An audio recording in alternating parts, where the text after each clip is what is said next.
On-screen, Brad Davis was the ultimate escape artist. Off-screen, he was a prisoner of an inescapable fate. He was an A-list star forced to sneak into hospitals like a fugitive, a man who took control of his final exit to defy a force more terrifying than the virus itself. Davis didn't just succumb to the illness.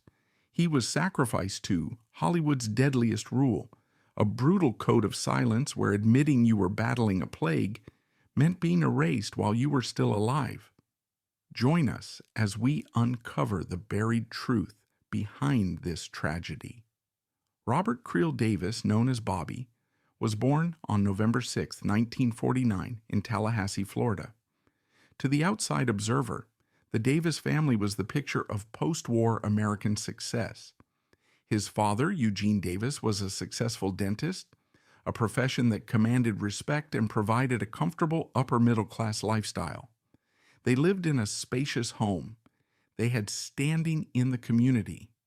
In the humidity of the Florida Panhandle, where appearances meant everything, the Davis family checked every box of respectability. But inside the walls of that house, the American dream was a hollow lie. Eugene Davis was a man consumed by his own demons. He was not the type who became jovial or sleepy after a drink. He was a man who transformed into a tyrant. The addiction stripped away his inhibitions and unleashed a torrent of rage that required a target. For reasons that Bobby never understood, he became that target. While his older brother Gene managed to escape the worst of it, Bobby was the lightning rod for his father's fury. The violence was not disciplinary, it was recreational and merciless. It wasn't a matter of correction for bad grades. It was a matter of a grown man, fueled by spirits, using his son as a physical outlet for his own existential misery. Eugene would strike Bobby with a terrifying unpredictability. A dinner conversation could turn into a battleground in seconds. The physical pain was excruciating, but the psychological toll was worse. A child looks to a father for security, for the definition of what a man is. Bobby learned that a man is a creature of violence, a towering figure of fear who smells of antiseptic and bitter fumes. He learned that safety was an illusion and that the person who provides for you is also the person who can destroy you.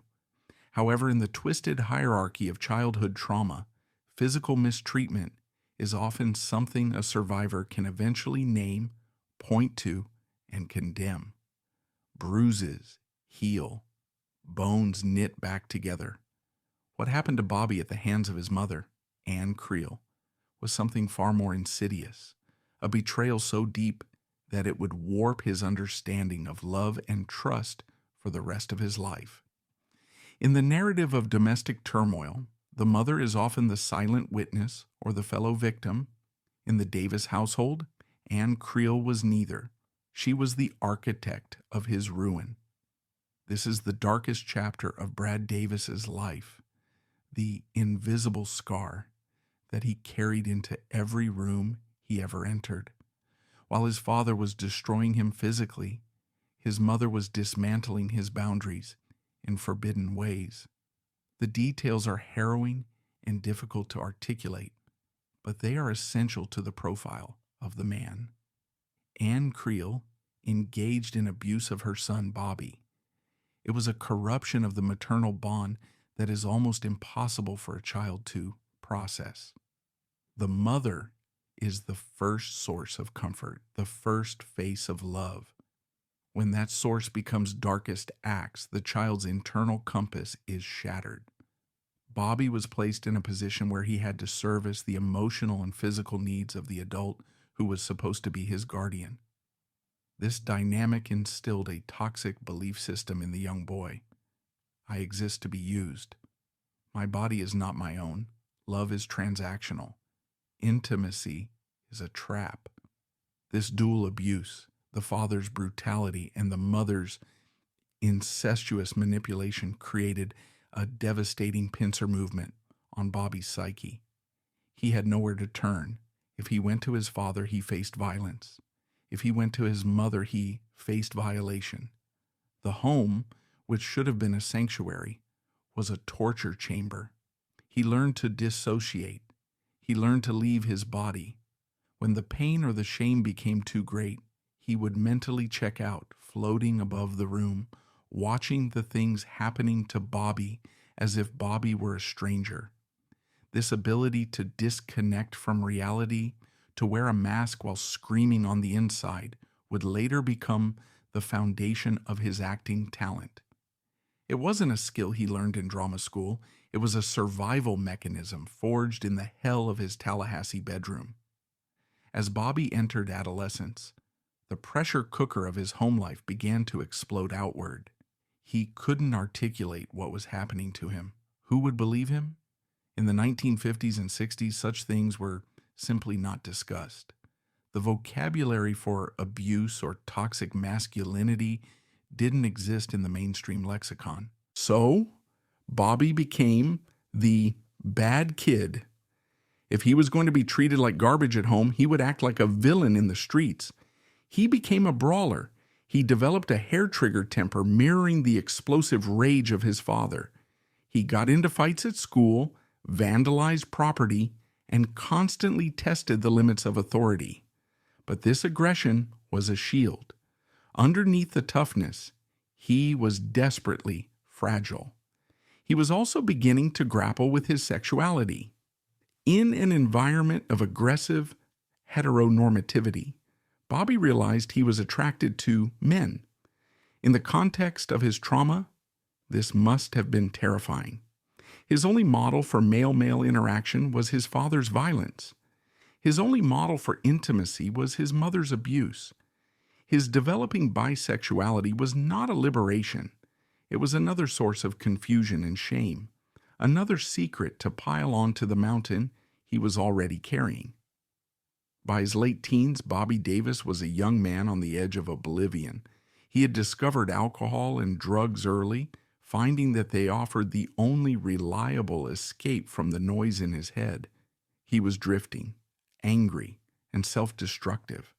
However, there was a spark of something else. He had a natural charisma, a way of holding attention. He found that when he pretended to be someone else, he felt safe. Acting wasn't just a hobby, it was an exorcism. On stage, he could channel his rage, his sorrow, and his fear into a character, and people would applaud him for it. It was the only place where his intense emotions were validated rather than punished. By the early 1970s, it became clear to Robert Davis that if he stayed in Florida, he would die. He would either end up in prison, drink himself to death like his father, or commit suicide. The ghosts of Tallahassee were too loud. Every street corner reminded him of a fight. The humidity felt like a suffocating blanket. His parents' house was a monument to his pain.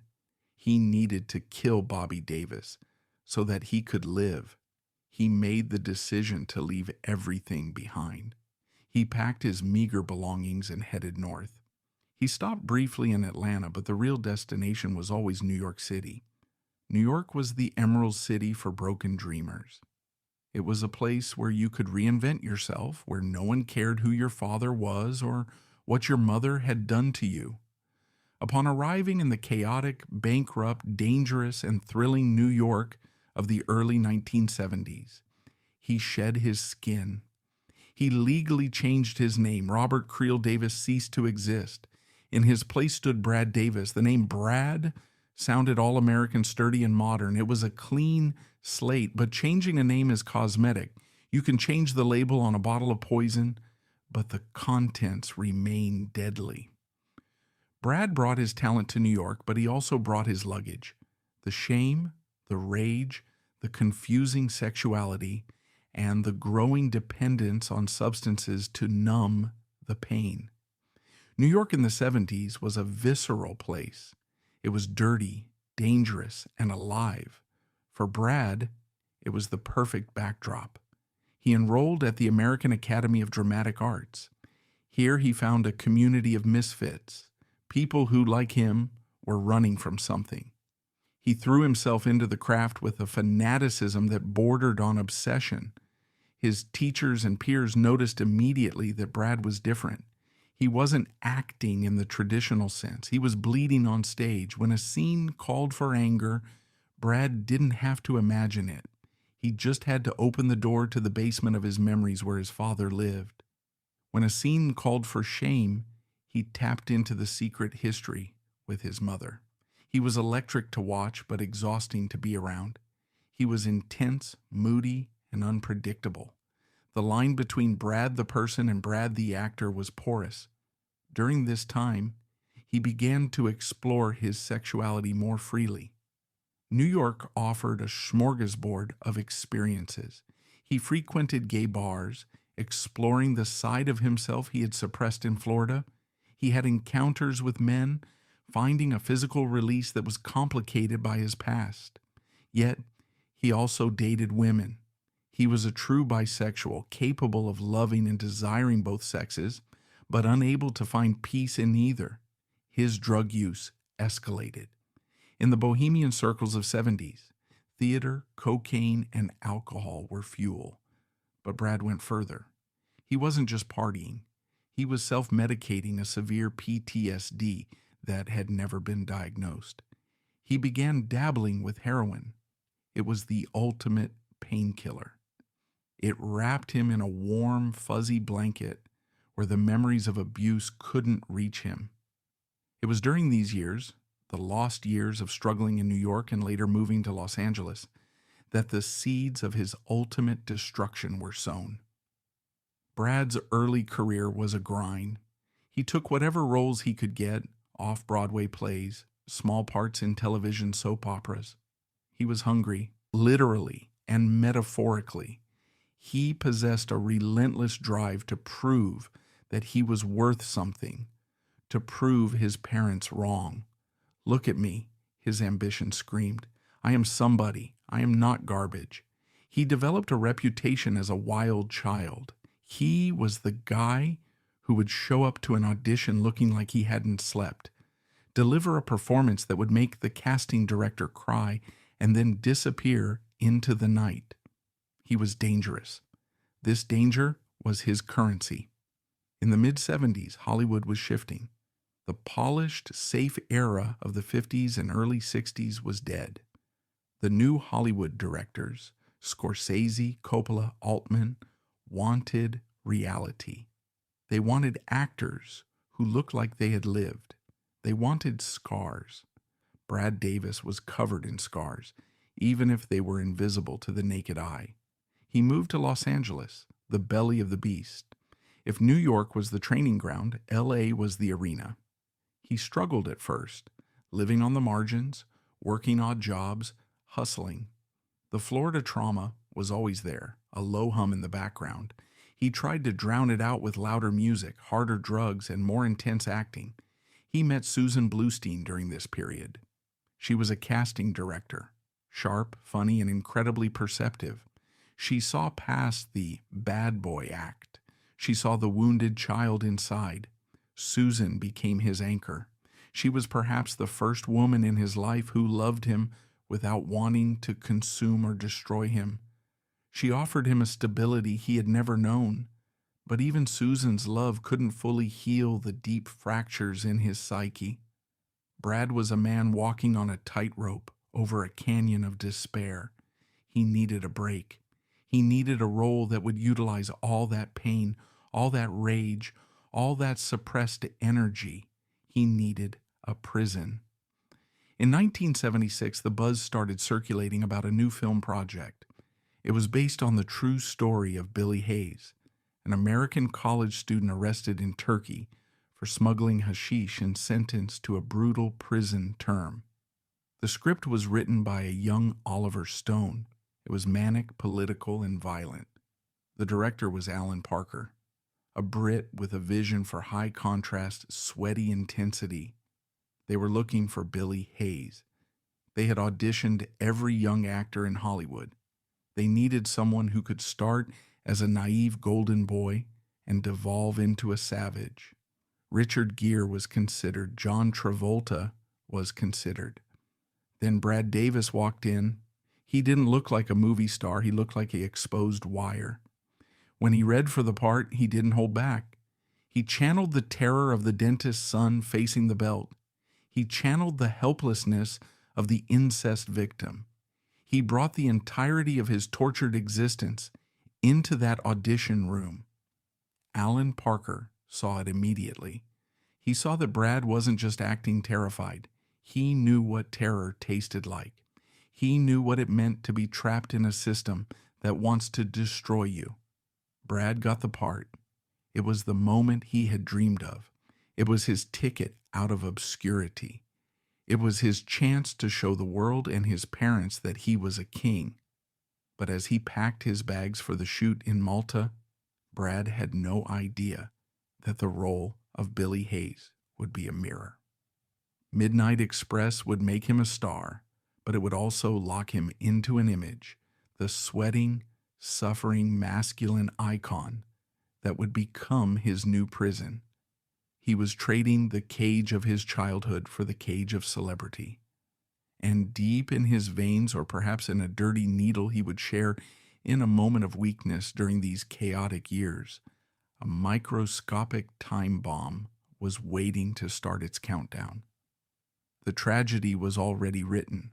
The actors were just taking their places. In the scorching summer of 1977, on the Mediterranean island of Malta, a transformation was taking place that would redefine the boundaries of screen acting.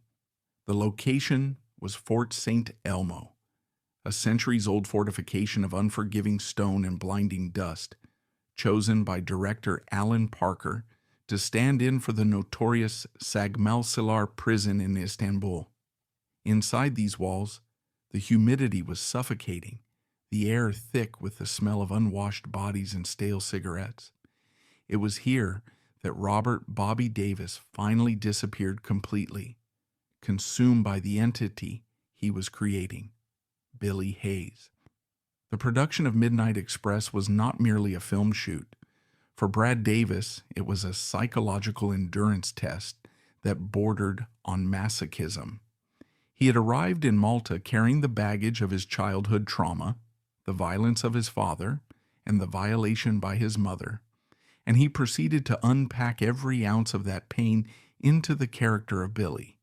The role required him to devolve from a naive, golden-haired American college boy into a feral, desperate animal fighting for survival. Brad didn't just play the part, he lived it. He reportedly stopped bathing to accumulate the grime and stench of a prisoner.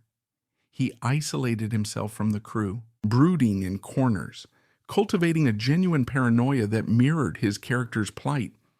When the cameras rolled, the rage in his eyes wasn't simulated. In the scene where Billy attacks a fellow inmate, biting out his tongue in a frenzy of primal violence, the crew watched in stunned silence. They weren't seeing a choreographed fight. They were witnessing a man expelling decades of suppressed fury. The acting was a channel for the violence he had absorbed in Tallahassee. He was fighting back against every demon that had ever tormented him, using the fictional prison as an arena for his real-world ghosts. The emotional climax of the film, the visitation scene where Billy, ravaged by time and abuse, presses his face against the glass partition and exposes his breast to his girlfriend in a desperate plea for intimacy, remains one of the most harrowing moments in cinema history. Brad's performance in that scene was a masterclass in vulnerability. It was the bad seed of Florida begging for love, the shattered boy asking to be seen. It was raw, uncomfortable, and utterly devoid of vanity. By the time production wrapped after 53 grueling days, Brad Davis was exhausted, hollowed out, and chemically altered. He had survived the shoot, but the lines between reality and performance had blurred permanently. He returned to America not as the struggling actor who had left, but as a ticking time bomb waiting for the world to light the fuse. In May 1978, Midnight Express premiered at the Cannes Film Festival. The reaction was seismic. The film was polarizing, accused of xenophobia and gross exaggeration of the Turkish penal system, but there was zero debate about its star. When the lights went up in the Palais des Festivals, the audience was left breathless by the kinetic energy of Brad Davis. Overnight, the unknown actor became the next big thing. The Hollywood marketing machine, which had been dormant during the cynical early 70s, roared back to life. They needed a star to sell, and Brad was perfect. He was handsome in a rugged, unconventional way. He had the intensity of Al Pacino, but with the all-American looks of a Kennedy. He was packaged and sold as the new symbol of American masculinity, tough, resilient, and undeniably heterosexual. The press junkets were relentless. Brad found himself on magazine covers, hailed as a sex symbol. He was compared to James Dean for his brooding looks and to Marlon Brando for his raw power. The industry anointed him the leader of a new pack of actors, placing him shoulder to shoulder with contemporaries like John Travolta and Richard Gere. But this sudden adulation was disorienting. Brad was a man who, deep down, believed he was worthless, a belief installed by his abuse. Now millions of strangers were telling him he was a god. The cognitive dissonance was deafening. To cope with the imposter syndrome, he turned up the volume on his substance use. Cocaine became a constant companion, a way to maintain the manic energy required by his new public persona. Alcohol smoothed out the edges when the anxiety became too sharp. The crowning moment came in January 1979 at the Golden Globe Awards. Brad Davis won New Star of the Year, Actor, and Best Motion Picture Drama. He stood on the podium, holding the golden statue, smiling for the flashing bulbs. He looked like he owned the world, but behind the tuxedo and the winning smile, he was terrified. He was playing the role of movie star, and it was proving to be harder than playing a prisoner. The tragedy of Brad Davis's career trajectory lies in the specific type of fame he achieved. He didn't just become famous, he became famous as a man's man. The role of Billy Hayes was defined by physical suffering, aggression, and a desperate drive for freedom. It was a hyper-masculine archetype. Hollywood in the late 1970s and early 1980s was a paradoxical place. On screen, boundaries were being pushed. Off screen, the social codes were rigid. A leading man could play a gay character, but he could not be gay. The industry relied on the fantasy of availability. Women had to want to sleep with him. Men had to want to be him. Any deviation from the heterosexual norm was seen as a threat to the bottom line. Brad found himself trapped in this construct. He was bisexual. His sexual appetite was fluid, adventurous, and completely at odds with the Marlboro Man image his publicists were crafting.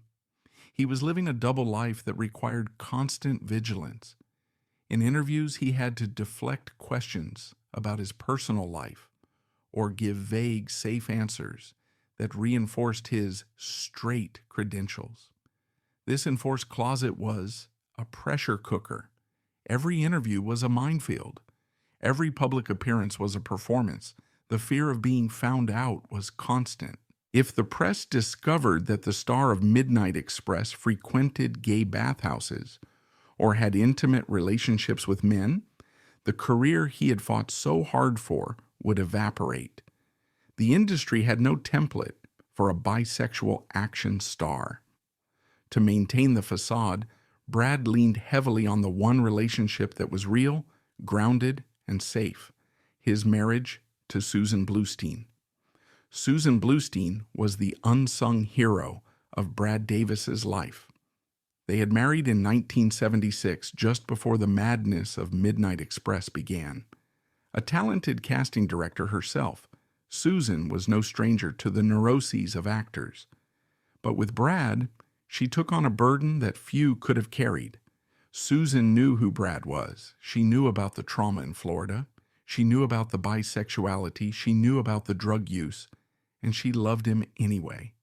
Her love was not blind, it was accepting.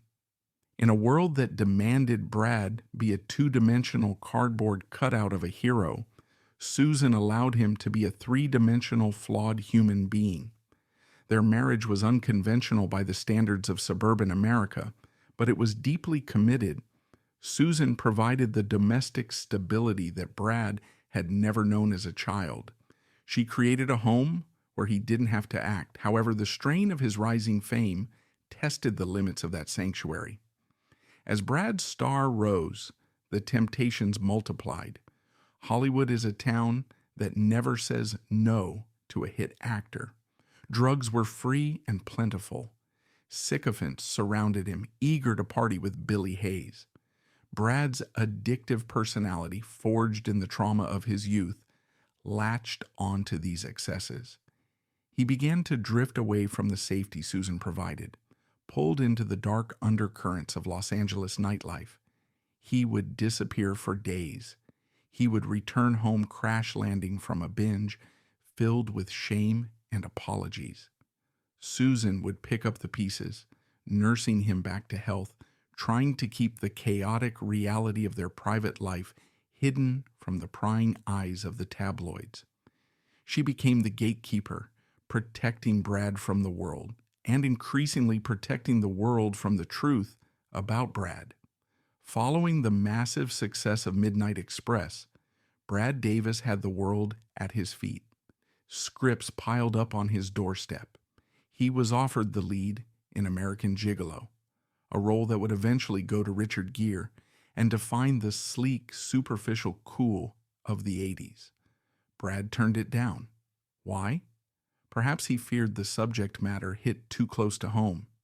Perhaps the script's focus on transactional sex felt too much like the abuse he had suffered. Or perhaps in his drug-addled state, he simply made a bad call. Instead, he chose projects that were eclectic, challenging, and commercially risky. He starred in A Small Circle of Friends, a college drama that failed to ignite the box office. He took a supporting role in the Oscar-winning Chariots of Fire, playing the American runner Jackson Schultz. It was a respectable performance in a prestigious film, but it wasn't a star vehicle. It didn't capitalize on the feral heat of Midnight Express. Industry whispers began to circulate. Brad Davis is difficult. Brad Davis is intense. Brad Davis is weird. In Hollywood, weird is code for unmarketable. The momentum began to slow. He wasn't crashing, but he was stalling. He was an actor who wanted to be an artist in a town that wanted him to be a product. He gravitated toward darker, more European sensibilities. This artistic hunger led him to Rainer Werner Fassbinder, the enfant terrible of German cinema. In 1982, Brad accepted the lead role in Carell. If Midnight Express was a subtle hint at homoerotic tension, Carell was a neon billboard. Based on a novel by Jean Genet, the film was a fever dream of sailors, murder, and gay sex. Brad played the title character, a sailor who is an object of desire for everyone he meets. Taking this role was career suicide for a mainstream American heartthrob. It was too explicit, too weird, too gay. But for Brad, it was perhaps an act of subconscious confession. He was tired of the mask. In Carell, he could explore the fluidity of desire that plagued his real life. He could be the object of male gaze openly. The film was a critical and commercial disaster in the United States. It confused his fan base and alienated the studios. The phone stopped ringing as often. The next Brando label began to peel off. It was during this period, the late 70s and very early 80s, that the final piece of the tragedy fell into place. The exact moment is lost to history, buried in the haze of a party in the Hollywood Hills, or a dark room in New York, or a private trailer on a film set. Brad was using IV drugs. It wasn't just the glamour drugs of cocaine and champagne. He was chasing the dragon with heroin, using needles to puncture the skin and deliver the oblivion he craved. At some point, one of those needles was shared. He didn't know it. No one knew it. The virus, which had not yet been named, which was quietly moving through the bloodstreams of hemophiliacs and gay men in urban centers, found a new host. While Brad was walking red carpets, smiling for cameras, and negotiating contracts, the human immunodeficiency virus was grafting itself onto his DNA. It was a silent invasion. There were no symptoms yet, no lesions, no night sweats, just a microscopic replication that would eventually count down to 0. Brad Davis was living the dream of every aspiring actor. He had the fame, the awards, the wife, the house, but he was building his castle on quicksand. The foundation was rotting from the inside out, psychologically from his past and now biologically from his future. As the 1980s dawned, bringing with them a new era of conservatism and greed, Brad Davis was about to face a reckoning. He would soon have to sober up and fight for his life, only to discover that the enemy wasn't just the addiction, but a plague that the world was determined to ignore. By 1981, Brad Davis was teetering on the edge of a precipice. The success of Midnight Express had opened doors, but his erratic behavior and escalating substance abuse were slamming them shut just as quickly. Hollywood is a forgiving town when you are making money, but it is ruthless when you become a liability. And Brad was becoming a liability. His drug use had moved beyond recreational party favor into the realm of hardcore addiction. The heroin use, once a secret escape, was bleeding into his daily life. The cocaine was no longer a stimulant for work, it was a necessity for functioning. He was burning the candle at both ends and holding a blowtorch to the middle. The macho icon was falling apart. Physically, he was starting to look haggard. The boyish charm was being replaced by a gaunt, hollow-eyed intensity that makeup artists struggled to conceal. Emotionally, he was volatile. The trauma of his childhood, which the drugs were supposed to suppress, was leaking out in bursts of anger and profound depression. He was becoming his father, the very thing he had run away from Tallahassee to avoid. His marriage to Susan was straining under the weight of his addiction. Susan was a warrior, but even warriors have their limits. She watched the man she loved disintegrate, transforming from a brilliant artist into a junkie zombie. The trust was eroding. The home that was supposed to be his sanctuary was becoming another battlefield. Brad reached a point where he had to make a choice, live or die. It wasn't a melodramatic question anymore. It was a practical one. His body was failing. His mind was fracturing. In a moment of clarity, rare for an addict deep in the throes of usage, Brad looked in the mirror and didn't recognize the face staring back. He saw the ghost of Bobby Davis, the scared little boy. He realized that if he didn't stop, the death wish instilled by his abusers would finally be fulfilled. In late 1981, Brad Davis did the impossible. He got sober. This cannot be overstated. In the early 80s, addiction treatment wasn't the refined luxury industry it is today. There were no celebrity rehab resorts with yoga and equine therapy. Getting clean was a gritty, brutal process of detoxification and psychological reconstruction. Brad entered Alcoholics Anonymous. He committed to the 12 steps with the same ferocity he had applied to his acting. He had to dismantle his ego, admit his powerlessness, and face the wreckage of his past without the anesthetic of heroin or alcohol. For the first time in his adult life, he was navigating the world with raw nerves. The feelings he had been running from since he was 6 years old, the shame, the fear, the confusion were all there, waiting for him. But this time, instead of running, he stood his ground. He found a sponsor. He went to meetings. He sat in folding chairs in church basements, drinking bad coffee, and listening to stories that mirrored his own. He began to rebuild his life. He repaired his relationship with Susan. Their bond, forged in chaos, deepened in sobriety. They became partners in a true sense. In 1983, they welcomed their son, Alex. Becoming a father was a transformative experience for Brad. He looked at his infant son and vowed, with every fiber of his being, to break the cycle. He would not be Eugene Davis. He would be a father who offered safety, love, and gentleness. Professionally, the new Brad Davis was a revelation. He was focused, reliable, and sharp. Directors who had been wary of him saw a man who had conquered his demons. He was ready for his second act. He was ready to be the serious actor he was always meant to be. He thought he had won. He thought the monster was dead. But biology is cruel. It does not care about redemption arcs. It does not care about sobriety chips or renewed vows. While Brad was celebrating his sobriety while he was holding his newborn son, the HIV virus was quietly replicating in his lymph nodes. It had entered his system during the dark years, perhaps from a dirty needle in a shooting gallery in the East Village, or a shared syringe at a party in the Hollywood Hills. It didn't matter where or when. It only mattered that it was there. The virus was in its latent period. It was sleeping.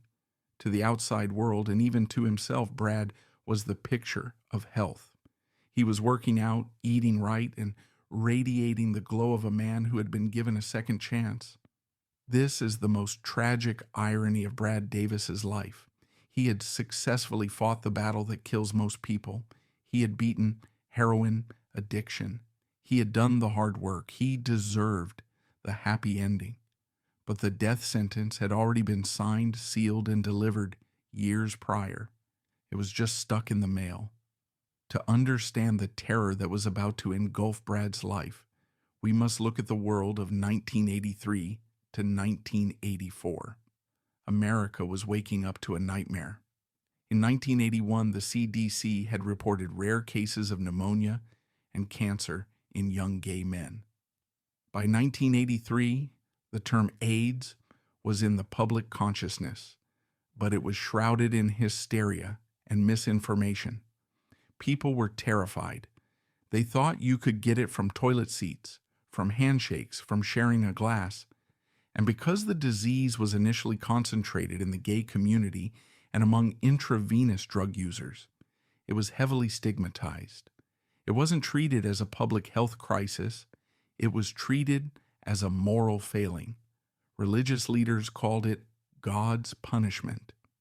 The Reagan administration remained largely silent, refusing to even say the word AIDS in public. In Hollywood, the panic was palpable. The industry, for all its liberal posturing, was deeply homophobic. The rumor mill was lethal. If an actor lost weight, if they looked tired, the whispers started, "Does he have it?" For a leading man, the mere suspicion of AIDS was a career ender. It marked you as unclean, risky, and deviant. Casting directors would cross names off lists. Producers would look the other way. Brad Davis, now a sober family man, watched the news with a growing knot in his stomach. He knew his history. He knew he had engaged in the exact behaviors, IV, drug use, and sex with men, that were the primary transmission vectors. He saw friends from his New York days getting sick and disappearing. He saw the lesions on the faces of men in West Hollywood. The fear began to creep in. Not the fear of the belt or the dark room, but a cold clinical fear of the inevitable. In 1985, the suspicion became a reality. Brad had been feeling off, swollen glands that wouldn't go away, fatigue that sleep couldn't cure, minor infections that lingered too long. He decided to get tested. It was a clandestine operation. He couldn't go to his regular doctor. The risk of a leak was too high. He found a discreet clinic. He gave a blood sample, perhaps under a pseudonym. Then came the waiting. The days stretched into eternity. When the result came back, it was two words that shattered his world: HIV positive. It is hard for us today, in an era where HIV is a manageable chronic condition, to understand the weight of those words in 1985. It was not a diagnosis, it was a death warrant. There were no treatments. AZT, the first antiretroviral drug, wouldn't be approved until 1987. And even then it was experimental and toxic. The doctor effectively told him, "You are going to die. It will be painful. It will be humiliating. And there is nothing we can do." Brad sat in that office, the walls closing in. He thought of Susan. He thought of little Alex, just a toddler. He thought of his sobriety, which now felt like a cruel joke. He had cleaned up his act just in time to die. But alongside the grief, a survival instinct kicked in. The same instinct that helped him survive his mother, the same instinct that got him through the Turkish prison set. He realized instantly that he was fighting a war on two fronts. Front one, the virus, which was attacking his body. Front two, the industry, which would attack his family's livelihood if they found out. Brad went home to Susan. One can only imagine the conversation that night, the tears, the terror, the anger. But from that wreckage, a pact was formed. They would tell no one. This was not about shame, although the stigma was real. This was about economics. This was about survival. Brad knew the rules of the game. He knew about the completion bond. He knew that if he was outed as HIV positive, he would never work again. He would lose his health insurance. He would lose his ability to pay the mortgage. He would leave Susan and Alex with nothing but debt and a tarnished legacy. So Brad Davis, the actor, took on the role of a lifetime. He would play Brad Davis, healthy heterosexual movie star. He would have to lie to his friends. He would have to lie to his agent. He would have to lie to the press. He would have to navigate film sets, physical exams, and insurance forms with the cunning of a spy. The irony was bitter. The industry that celebrated him for playing a man trapped in a prison had now built a real prison around him. He was locked inside a cell of silence, with his wife as the only other inmate. In a twist of fate that feels almost scripted, just as Brad received his diagnosis, a script landed on his desk. It wasn't a movie, it was a play. The Normal Heart by Larry Kramer. Kramer was the most vocal, angry activist in the AIDS movement. His play was a blistering indictment of the government's apathy and the gay community's denial. The lead character, Ned Weeks, was a stand-in for Kramer, loud, abrasive, furious, and heartbroken. Brad read the script. It resonated with him on a cellular level. It was screaming the things he couldn't say. It was demanding attention for the dying, for the people like him. He wanted the role. He needed the role. But taking it was insane. Here was a closeted bisexual man, secretly HIV positive, terrified of being associated with the disease, signing up to star in the most high-profile AIDS play in history. It was like a bank robber applying for a job as a bank teller. It was hiding in the spotlight. Brad rationalized it. I am an actor. This is a great role. It's socially important. But subconsciously, it was his way of fighting back. If he couldn't scream about his own pain, he would scream about Ned Weeks's pain. He auditioned. He got the part. In 1985, Brad Davis took the stage at the Public Theater in New York. The performance was electric. Critics raved. Brad Davis is a firebrand, they wrote. He captures the rage of a generation. Every night he stood on that stage and yelled, "We are dying. Why is no one doing anything?" The audience wept. They thought he was a brilliant actor channeling empathy. They didn't know that under his shirt, the first lesions of Kaposi's sarcoma might be forming. They didn't know that the sweat on his brow was not just from the stage lights, but from the fever of an immune system under siege. He was eulogizing himself night after night. He was crying for his own death, and the audience was applauding his technique. It was a grotesque, beautiful, heroic act of deception. It was the moment Brad Davis ceased to be just a celebrity and became a tragic figure of Shakespearean proportions. He was shouting the truth to the world, but wearing a mask so perfect that no one recognized him. By late 1985, Brad Davis was living in a state of bifurcated reality that is difficult to comprehend. On one side, he was the celebrated star of the Normal Heart, a man publicly lauded for his artistic bravery in tackling the subject of AIDS. On the other side, he was a man privately terrified that the very subject he was elevating on stage would destroy his life off stage. The diagnosis of HIV was a medical catastrophe, certainly, but in the context of the American film industry in the 1980s, it was something even more immediate. It was a financial execution. To understand why Brad Davis, a man who had built a career on raw honesty, was forced into a life of suffocating deceit, one must look past the biological ravages of the virus and stare directly into the cold, bureaucratic heart of Hollywood financing. The villain in this chapter of his life was not a person, nor was it the disease itself. It was a piece of paper known as the completion bond. In the high-stakes world of independent film and studio production, movies are essentially massive, unsecured loans. To mitigate the risk, banks and financiers require a guarantee that the film will be finished and delivered no matter what happens during production. This guarantee is the completion bond. It is an insurance policy that protects the investors. If a set burns down, the bond pays. If the director goes over budget, the bond steps in. And if the lead actor, the face of the movie, the asset upon which the international sales are based, falls ill, dies, or becomes incapacitated, the insurance company is liable for millions of dollars. Therefore, the insurance companies hold the real power. Before a single frame is shot, the lead actors must pass a medical examination to prove they are insurable. In 1985, the insurance industry was in a state of panic regarding AIDS.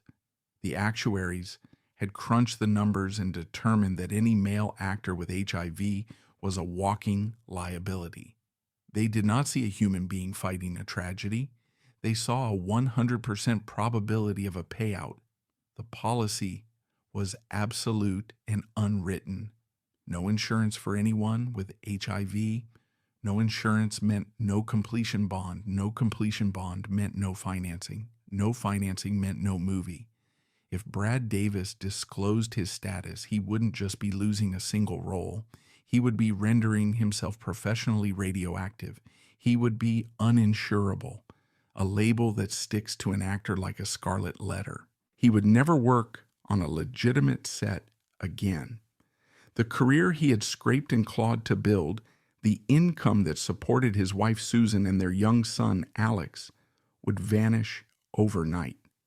The Davis family would be left with a mortgage they couldn't pay and medical bills that were astronomical. Thus began the most exhausting performance of Brad Davis's life. He became a covert operative within his own industry. He had to construct a firewall between his medical reality and his professional identity. This started with the medical exams. Every time he was cast in a new project, he had to go to a doctor approved by the insurance company for a physical. These were not casual checkups. They were interrogations of the body.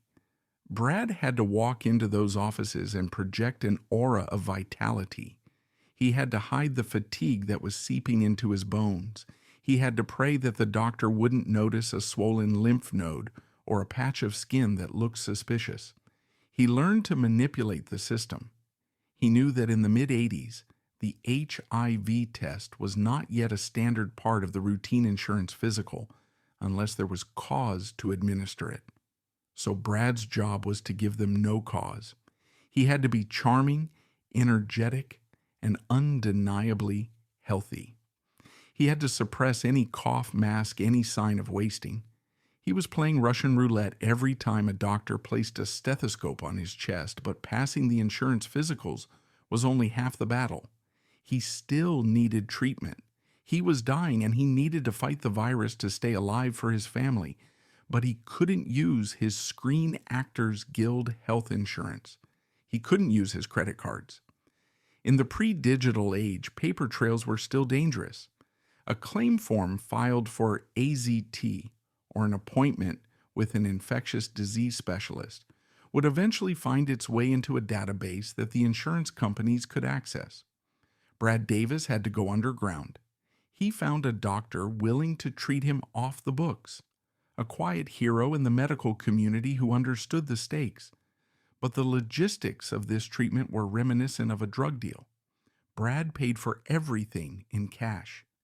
He would withdraw large sums of money, driving to nondescript medical offices to hand over envelopes of bills in exchange for his life.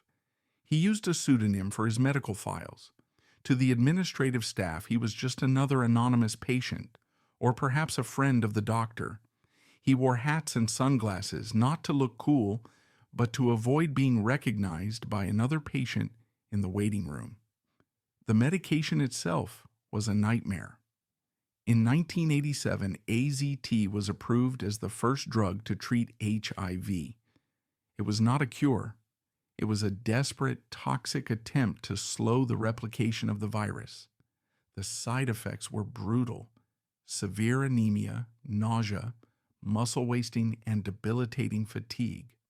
Brad had to take this poison to stay alive, but the poison itself made him look sick. It was a cruel paradox. The drug was causing the very physical deterioration he was trying to hide. He had to take the pills every 4 hours, around the clock. This meant waking up in the middle of the night, disrupting his sleep, leaving him perpetually exhausted.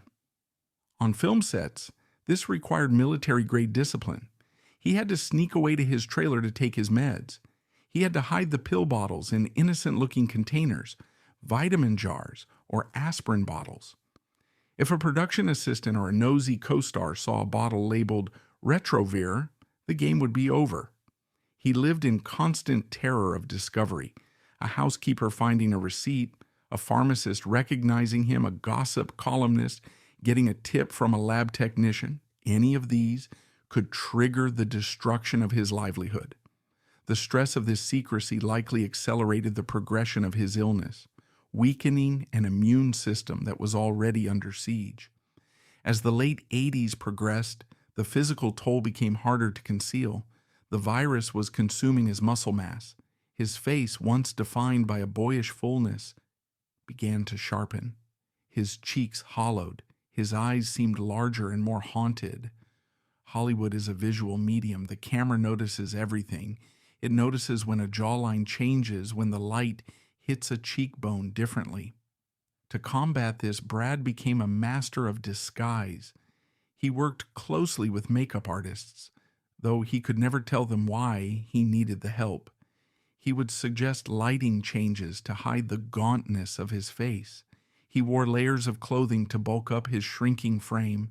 He attributed his weight loss to new fitness regimes or preparing for a role. He attributed his fatigue to insomnia or flu. He became an expert at gaslighting the world. When people asked if he was okay, he would project an aggressive, almost manic energy. "I've never been better. Just working hard." He had to overcompensate.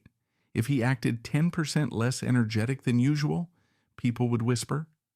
So he acted 110% energetic, burning through his limited reserves of strength just to maintain the illusion of normalcy. In 1989, Brad starred in Rosalie Goes Shopping, a satirical comedy directed by Percy Adlon. If you watch the film today with the knowledge of his condition, it is a heartbreaking viewing experience. Brad plays Liebling, the husband of the titular character. He brings a sweetness and a manic energy to the role, But physically, the decline is undeniable. He is thin, painfully thin. His skin has a pallor that the Technicolor lighting tries to mask but cannot fully hide. There are moments in the film where he looks fragile, like a gust of wind could blow him over. Yet, his performance is vibrant. He is dancing. He is flying a crop duster plane. He is fully committed. It is a testament to his sheer will. He was likely suffering from severe neuropathy, nausea, and exhaustion during every day of that shoot. Every morning he had to wake up, look at the ravages of AIDS in the bathroom mirror, put on his Brad Davis costume, and go to set to play a comedy. He had to be funny while he was dying. He had to be light while he was carrying the heaviest burden imaginable. The external threat was not just the insurance companies, it was the media. The late 80s and early 90s were the golden age of tabloid cruelty. The National Enquirer, Star, and Globe were predatory organizations that paid informants for dirt on celebrities. AIDS was their favorite headline. Rock Hudson dying. Liberace's secret.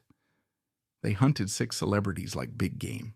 Brad lived in fear of the paparazzi.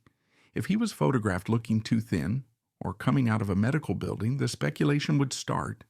He knew that once the rumor started, it would become a self-fulfilling prophecy. Casting directors read the Enquirer too. He withdrew from the social scene. The man who had once been the life of the party, the wild child of the 70s, became a recluse. He stopped going to premieres. He stopped going to restaurants where he might be seen.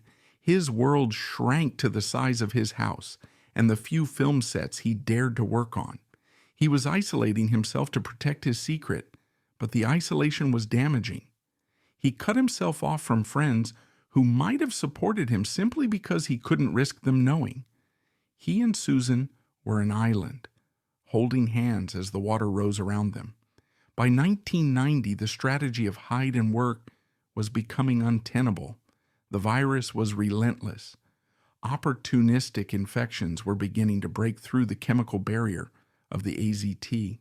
He was developing fevers that wouldn't break. His energy levels were crashing. The roles he was being offered were changing too. He was no longer the leading man. He was taking supporting roles, character parts, anything to keep the health insurance active and the money coming in. He appeared in TV movies, in low-budget thrillers. He was working not for art, but for the mortgage. He was literally trading his remaining life force for dollars. Every day on set was a day taken off his life expectancy, but it was a day of security purchased for his wife and son. But the body has limits. The facade was cracking. There were days he couldn't get out of bed. There were days the pain in his legs was so severe he could barely walk, let alone run or perform stunts. Susan had to cover for him, making excuses, canceling appointments, shielding him from the world. The completion bond had done its job. It had ensured that the investors were safe, but it had forced a dying man to run a marathon with shattered legs.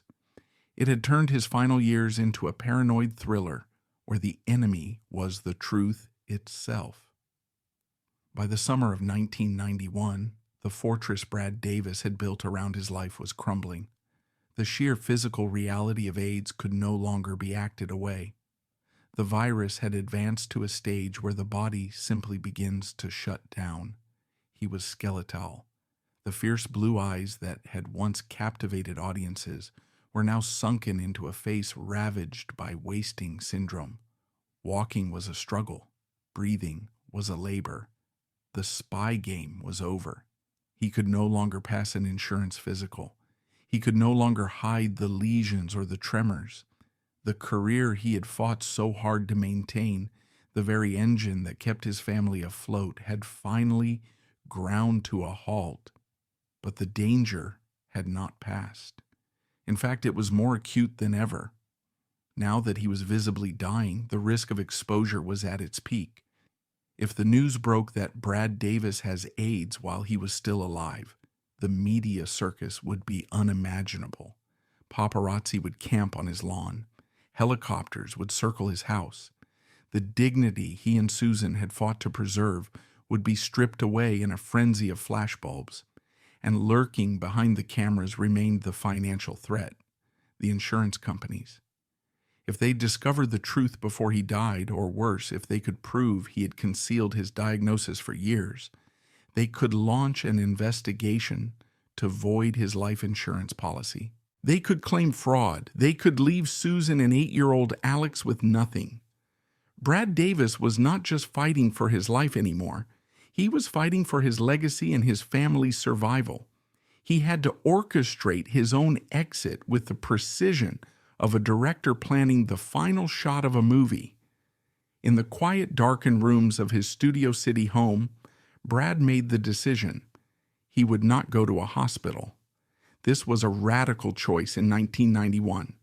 The standard trajectory for an AIDS patient was a slow, agonizing decline in a sterile hospital room, hooked up to machines, surrounded by doctors in hazmat suits. It was a death of isolation and medical intervention. Brad refused. "I'm not going to die in a hospital," he told Susan. "I am not going to let them stick tubes in me. I am not going to let the Inquirer get a photo of me on a gurney." He chose to die at home, but he went further. He decided that he would not wait for the virus to dictate the final moment. He would choose the time. He would choose the method. He would engage in what is now known as assisted suicide, or physician-assisted dying, though at the time it was a clandestine act, illegal and fraught with moral complexity. This was not an act of despair, it was an act of sovereignty. For a man whose childhood had been defined by a lack of control, abused by his father, violated by his mother, and whose adulthood had been controlled by the whims of Hollywood producers and insurance adjusters, this was the ultimate reclamation of power. He would be the author of his own ending. The circle of trust tightened. Only a handful of people knew the truth. Susan, a few incredibly loyal friends, and a compassionate nurse. They formed a protective ring around him. The house became a bunker. The curtains were drawn. The phone was unplugged. Brad spent his final weeks in a state of reflection.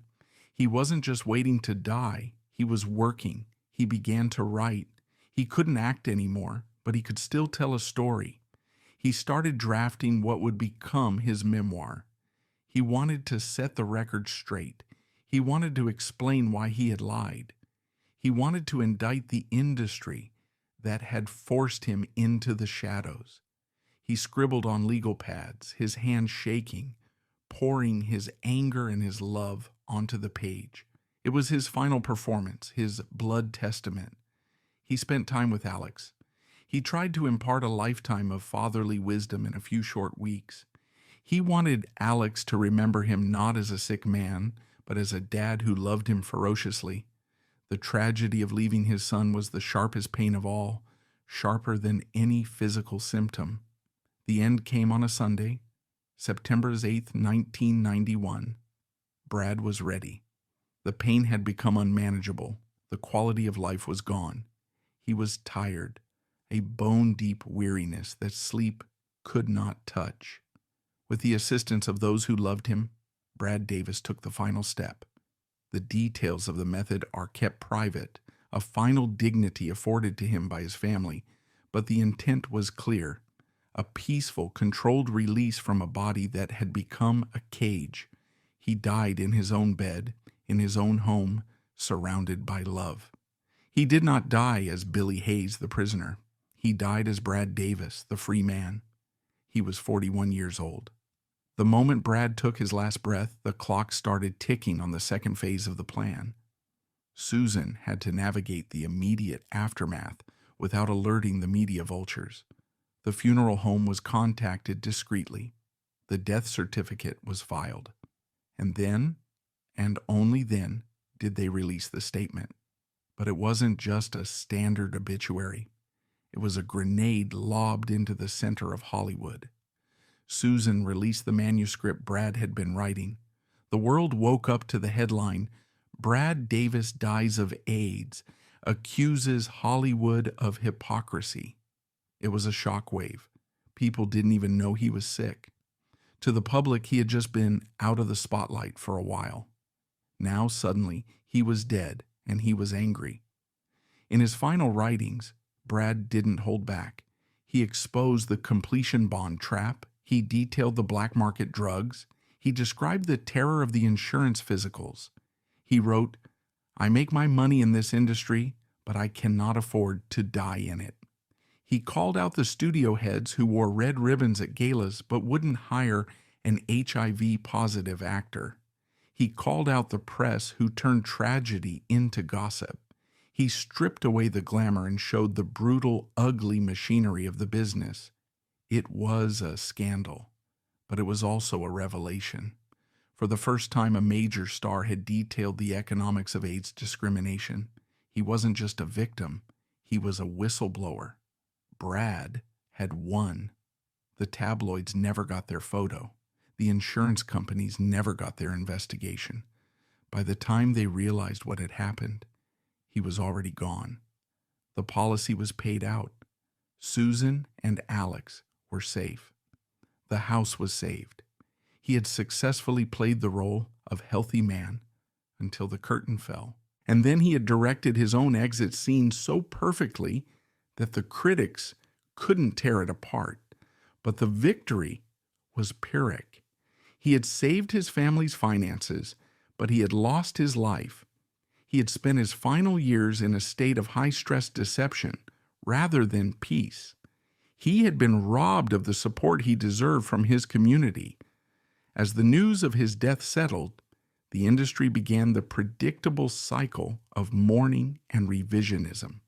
Suddenly, everyone claimed to have been his friend. Suddenly, everyone was shocked and saddened. But the words rang hollow against the indictment Brad had left behind. His death marked the end of an era of silence in Hollywood. Along with the death of Rock Hudson and later Anthony Perkins, Brad's passing forced the industry to confront its own prejudices. But Brad's story was unique because he didn't just die. He left a manual on how the system kills you. The boy from Tallahassee who had survived the violence of his father and the betrayal of his mother had faced down the biggest monster of all, the indifference of Hollywood, and he had beaten it in the only way he could. He died to win. His blood testament would become a crucial document in the fight for AIDS awareness, changing the way the industry and the world looked at the virus. And the first place this heavy truth landed was at his funeral. The memorial service for Brad Davis was a surreal event. It was attended by the Hollywood elite, directors, co-stars, agents. Many of them had no idea he was sick until he died. Others had heard rumors but stayed away. There was a palpable sense of guilt in the room. People who had worked with him on Rosalie Goes Shopping or The Plot to Kill Hitler realized that the eccentric behavior or weight loss they had gossiped about was actually a man fighting for his life in secret. Susan Bluestein stood at the center of this storm. She was no longer just the supportive wife. She was the keeper of the flame. She had to navigate the condolences of people she knew might have shunned. Brad had they known the truth a week earlier. Her strength during this period was formidable. She didn't let the narrative drift into pity.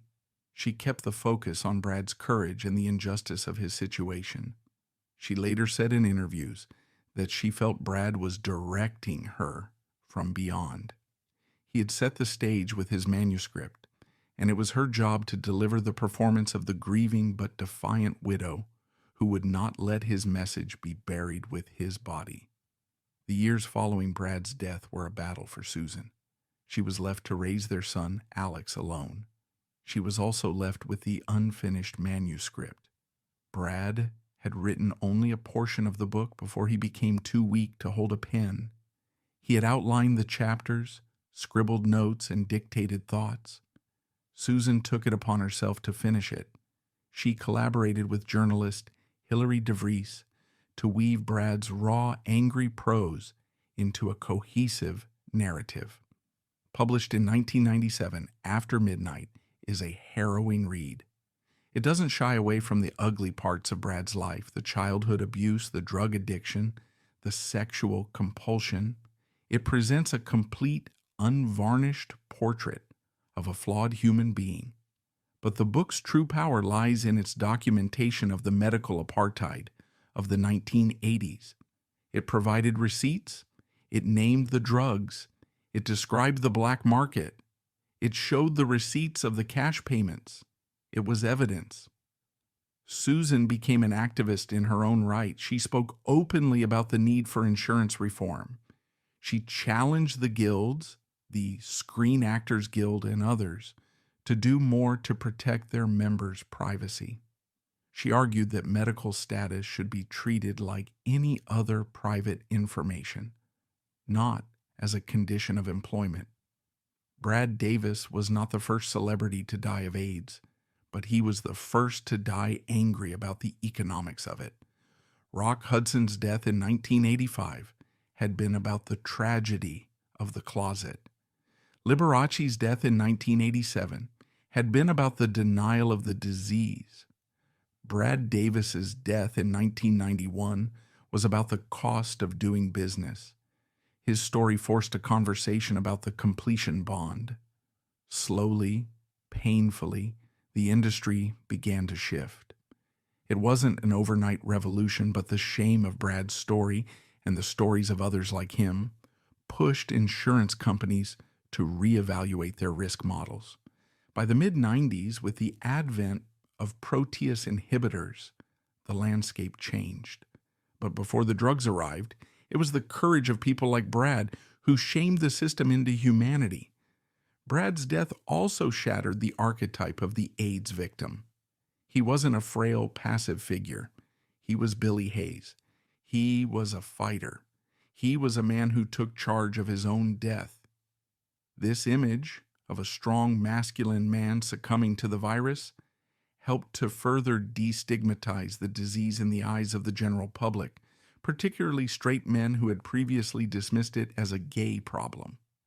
As we look back at him now, decades later, we shouldn't just see the sweat-drenched prisoner of Midnight Express or the gaunt tragedy of the early 90s. We should see a man who, despite being dealt one of the cruelest hands in Hollywood history, managed to play it with absolute precision. He was a star who burned out too fast, yes, but in that brief, intense burn, he illuminated the darkest corners of an industry that wanted to remain in the shadows.